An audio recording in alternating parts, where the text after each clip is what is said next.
So, dumako naman tayo sa Unit 6, Adolescence.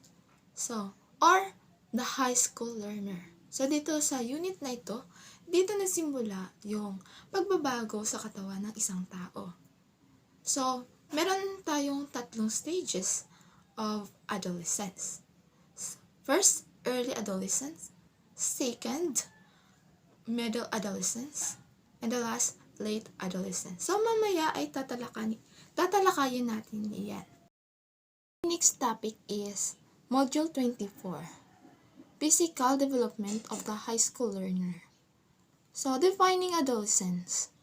Adolescence from Latin adolescer, which means to grow up. So, it is a transitional stage of physical and psychological development na pag-unlad ng karaniwang mangyayari sa panahon mula sa pagdadalaga hanggang sa legal na pagtanda o edad ng karamihan. From Wikipedia. So, next, the period of life when a child develops into an adult, the period from puberty to maturity, terminating legally at the age of maturity. From Merriam-Webster. Sabi doon, ang panahon ng buhay kapag ang isang bata ay nagiging matanda, ang panahon mula sa pagdadalaga hanggang sa kapanahunan na legal na at wakas sa edad ng maturity. Then next, the period of time in person's life when they are developing into an adult. So from Cambridge. So, ibig sabihin, ang tagal ng panahon sa buhay ng isang tao kung kailan sila nagiging isang sapat na gulang or naging saktong gulang na. So, yun yung mga meaning ng adolescent. So, again, ang adolescence ay isang panahon ng pagsasalin ng mga tuntunin ng pisikal na cognitive at socio-emotional na mga pagbabago. Ang pisikal ng pagsalin ng particular na sinamahan ng sexual na pagbabago. So, another definition of adolescence, the period of adolescence begins with biological changes of puberty and ends with role and work of adult life. The next, the advent of puberty may come early for some and late for others. So next, everyone goes through this stage. So, ayun, lahat ay dumadaan sa mga yugtong binabanggit ko kanina. So, ngayon naman, dumako tayo sa 3 stages of adolescence. So, early adolescence characterized by puberty mostly occurring between age 10 to 15. Then middle adolescence characterized by identity issues within the age of 15 to 17. Then the late adolescence marked the transition into adulthood at age 18 to 21. So, in all pubertal changes, male and female. In all cultures, ang mga biological na pagbabago ay binubuo ng malaking transition mula sa pagkabata tungo sa maagang pagdadalaga. Ito ay ipinakikita ng pagbabago sa pisikal na anyo na isang mas mabilis na rate ng pag-unlad. Next to the speed of growth of the fetus in the uterus, known as growth spurt. So next is the phenomenon commonly result in the feeling of awkwardness and unfamiliarity with bodily changes. So in addition, alternations in sleeping habits and parent-adolescent relationship may be experienced accompanying puberty changes. So sabi dito, ang pagbabago sa mga gawi sa pagtulog at relasyon ng mga magkulang sa kabataan ay maaaring maranasan na kasama ng mga pagbabago sa pagdadalaga. So, next is the growth spurt. So, dito naman sa growth spurt ay dito na yung mga pagbabago sa katawan, pagbabago ng isang babae at lalaki. First, the growth hormone condition, gradual increases in body size and weight, but hormones flooding occurs during adolescence, causing an acceleration known as the growth spurt. Body changes, kagaya sinasabi ko kanina, yung pagbabago ng yung katawan natin. So, include change in body dimensions, yung paghahaba ng binti, lapad ng balikat for boys. In girls, the growth spurt generally begins at the age 10, reaching its peak at age 11 and a half, and decreasing at age 13, while slow, continual growth occurs for several more years at age 16, and girls reach 98% of their adult height. The next is sexual maturity. So, hormones are recognized to be powerful and highly specialized chemical substances that interact with bodily cells. So, the human body secretes and circulates some 50 different hormones. A wide variety of these chemical substances are produced by endocrine cells, most of which are in glands. The hormones then enter the blood system to circulate throughout the body and activate target cells. So, ibig sabihin, ang katawan ng tao ay naglalabas at nagpapalipat-lipat ng mga 50 different hormones. Then, ang isang malawak na pagkakaiba ng mga chemical na sangkap na ito ay ginawa ng mga endocrine cells. Karamihan sa mga ito ay nasa mga glands. Ang mga hormones pagkatapos ay pumapasok sa sistema ng dugo upang umikot sa buong katawan at i-activate ang mga target na cells. Then, next, the triggering by the hormones of the hypothalamus glands. So, on hormones of the pituitary glands signal the entire process of sexual maturation. During the process, gonadotropic hormones are secreted by the anterior pituitary. So, meaning, ang pag-trigger daw ng hormone sa mga glands ng hypothalamus, sa mga hormones ng mga glands ng pituitary ay sinyalis ng buong proseso ng pagkahinog ng sexual. Sa panahon ng proseso, ang mga gonadotropic hormones ay sekreto ay anterior pituitary. So, ibig sabihin ng gonadotropic hormones, ito ay ang mga peptide hormone na kumukontrol sa ovarian at testicular function at mahalaga para sa normal na paglaki or sexual na pag-unlad at pagpaparami.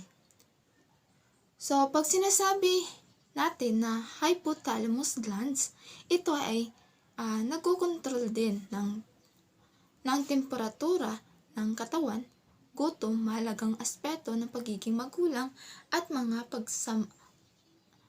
pagsama ng pag-uugali, uhaw, pagkapagod at etc. So, next, testosterone. Testosterone is secreted when the male testis is stimulated by the gonadotropic hormones.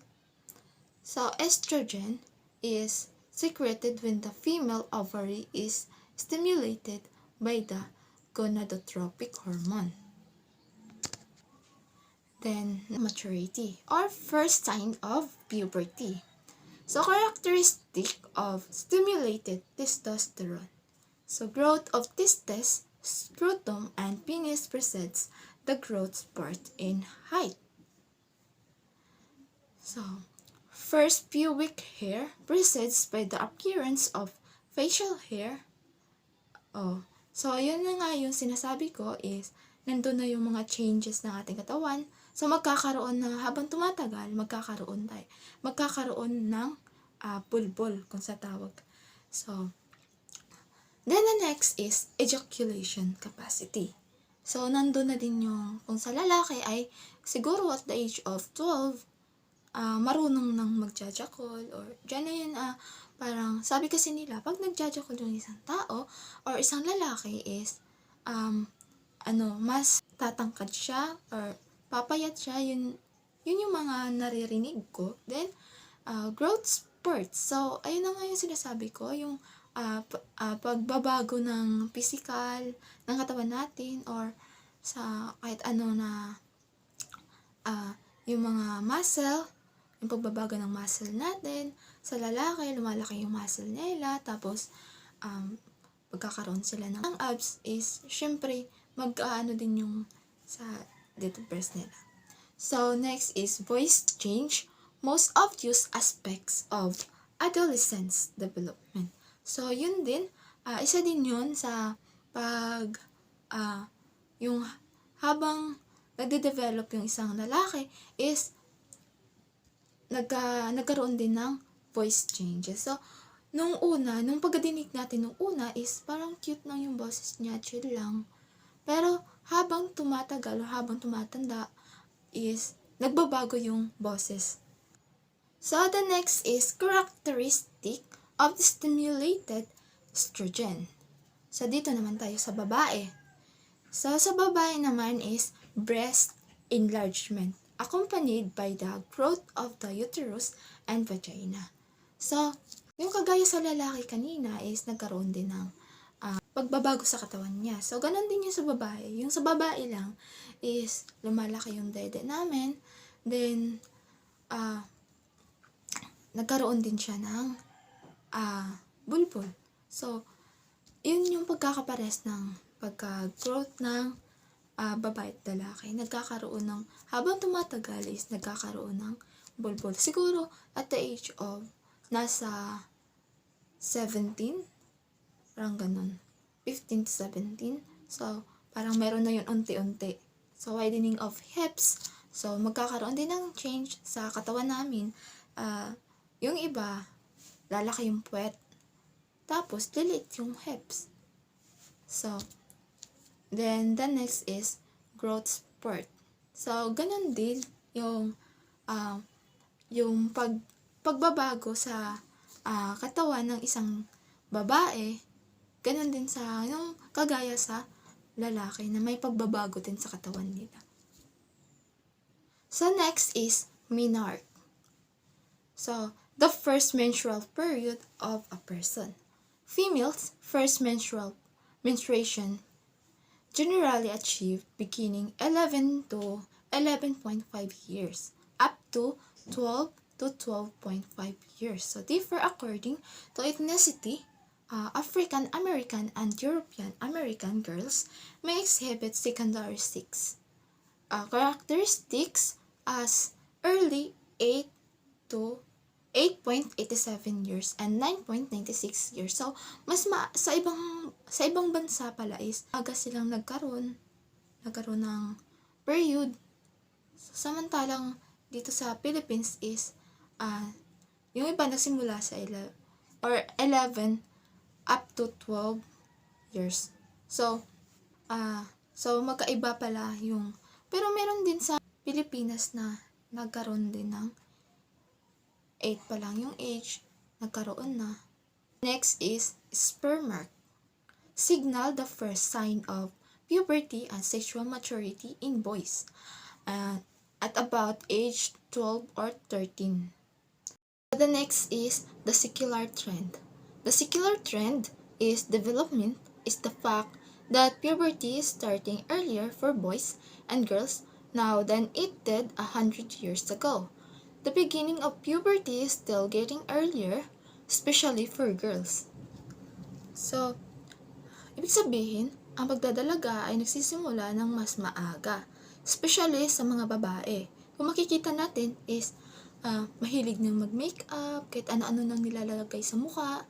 So, doon na nag-start yung pagdadalaga ng isang bata. The next is, in 1980, the average age at which girls and their first menstrual period in well-nourished industrial societies was 15 and 17 years. This is not true, however, in depressed societies wherein this period is a bit later at about 15.5 years. So, 100 years ago, boys reached their adult height at the age of 23 and 25. And girls at age 19 and 20, today maximum height is reached between 18 and 20 years for boys and 13 and 14 for girls. So, dumako naman tayo sa adolescent sleeping habits. So, teenagers are not getting enough sleep and would want more sleep. Lack of sleep is likely caused by changes in adolescent behavioral patterns. So, 90% of teenager high school students report going to bed later than me. So, the next is reasons for lack of sleep. First, they enjoy it. So, or baka may something silang ginagawa, kaya nag-i-enjoy sila kaya hindi sila nakakatulog. So, too much electronics. So, for example, you're chat or nanonood ng TV, movies, kaya hindi pa sila natutulog. So, the third is socializing with peers. So, ayun na nga yung mag-chat, makikipag-usap sa mga kaibigan, or yung mga karelasyon, parang ganon. Then, homework, isa din yan sa rason kung bakit hindi ka makakatulog agad. So, example dun is, kung ako ay may report na parang sunod-sunod na yung report ko. So, yung iniisip ko niyan is, ayoko matulog kasi gusto ko mas matapos muna. So, next is effects of lack of sleep. Difficulties in waking up early. So, parang naano tayo pag gumising tayo ng maaga. The struggle to stay alert and functions productivity. The adolescent sleeping habit, shorter sleep time also contributes to increased levels of depression, daytime sleepiness, and problems with sleeping. The school and teachers should therefore take time to impact healthy sleeping habits to prevent fluctuation in moodiness and anemic condition among teens. So, ayan na nga, kung hindi ka nakakatulog or kulang-kulang ka sa tulog, so magkakaroon tayo ng condition or magkaroon ng anemic ang isang bata. Then the next is exploration. So, instinctively, adolescents become aware of changes in sexuality, those undergoing a period of exploration and adjustment. Then, ang kaso ay hindi pinaghihinalaang non-sectarian o gender mix na paralan. Bagamat mas mapanganib na labis na nag-uugnay na sa heterosexual na relasyon at maaagang pagbubuntis sa mga mag-aaral sa mga hindi eksklusibong paralan. Then is pluses and minuses in early or late maturation. Early or late maturation deserves due consideration as this can be a factor for adolescents' acceptance and comfort or satisfaction with his or her body image. So, sexual maturation, early versus late development. So, early development for females and early development for boys. So, ang mga batang babae na nakakaranas ng maagang pagdadalaga at maagang pakikipagtalik ay nag-uulat ng mas mataas na depresyon. So, late development para sa mga babae. Advantage, magandang pagganap sa paaralan. So, disadvantage, ilang pagkakabalisa. Then, late maturation sa mga lalaki. Mas maraming negatibong apekto, mas nababalisa o hindi gaanong sigurado sa kanilang sarili. Mas maraming problema sa pag-uugali at pagsasaayos. Mas mababang marka ng pagsubok sa tagumpay. So the next is the ideal masculine and feminine physics. Most adolescents desires an ideal body, which is the same as being attractive or handsome in face. Feature of the eyes, nose, lips, hair, etc. And in body, tall and muscular for boys, and tall and slender for girls. Then next, in the developed countries like US, about 10% of adolescents have been known to take anabolic steroids in tablet or in injectable form for cosmetic and athletic performance purposes. Then, di ba meron talagang tao na hindi kontento kung anong meron sa kanila. So, yung iba is nagpapaderma para hindi makinis yung mukha nila, or gusto nilang mawala yung mga tigyawat nila. So, nagpapaderma sila. Pwede na yung mga, kasi sa panahon ngayon is napaka-high-tech na. Pwede na kung gusto mo, yung iba din gustong mas matangos pa yung ilong nila, yung lips nila gustong magiging ano talaga, parang heart yung form. So, ayun, mas marami pa din yung buhok nila gustong pagandahan, or gusto ng curly hair or straight hair. So, pwede na din yan. Pero gamit yung mga chemical na ano pa yung gagamitin sa mga ganyan. Tapos, yung sa mga lalaki din, gusto din nila na magiging pogi sila tignan sa labas. Para magiging confident sila, gusto ng mga lalaki na magkakaroon sila ng muscle, abs, and more. Sa mga babae naman, gusto nila tumangkad, oo. Then, gusto din nilang sumeksi, malaki yung puwet, malaki yung dede. Then, yun. Then, sa karamihan na din ngayon, sa mga gay, sa mga bisexual, gusto nila na, syempre, kagaya ng babae, na lalaki yung dede nila. Kaya yung nangyayari is, nagkakaroon ng, nagpapa-inject sila para may makikitang yung mga desidido talaga na palitan kung anong mga hindi dapat para sa kanila. So, may ganun talaga. Then, sa naman, so lahat naman siguro tayo is may ideal body. Ako nga gusto ko nga yung, syempre, lalaki din yung dede ko. Syempre, lalaki din yung puwet ko, yung legs ko, gusto ko yun. So, I know, lahat tayo is may ideal body. So, this is important to forewarn adolescents about severe harmful effects of long-term use of steroids, liver dysfunction, cancer, and damage to the reproductive system. So, mag-iingat pa rin tayo sa mga, kung ano yung mga tinuturok sa atin. Dapat piliin natin yung expert talaga sa ganito para walang magka-problema. Hindi yung magaya nung sa napanood ko sa Jessica Soho na nagpapatango siya ng ilong, pero anong nangyari sa ilong niya?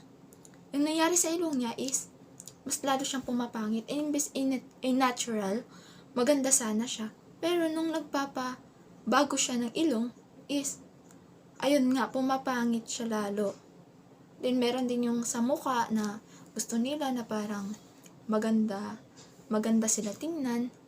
So, meron ding iba na kung ano-ano yung pinapalagay sa mukha. Kaya nangyari, may effect siya na pwedeng ikakasira ng mukha mo. So, mag-ingat-ingat pa rin sa mga ganyan na bagay or gawain. So, the next is adolescence and nutrition. Necessary for adolescents years and sufficient amounts of vitamin B12 found in animal protein, calcium, zinc, iron, riboflavin, and vitamin D. So, kagaya na sinasabi ko, may tinatawag silang magic diet schemes. So, yun yung mga iinom lang sila ng tablets, tapos may iinom lang sila ng vitamins para magiging healthy yung ano nila. Then, para meron kasi yung puputi sila, yung pampuputi ng skin, yung ginagamit yung mga chemical na para sa buhok. Gusto nilang kulayan or anong kulay.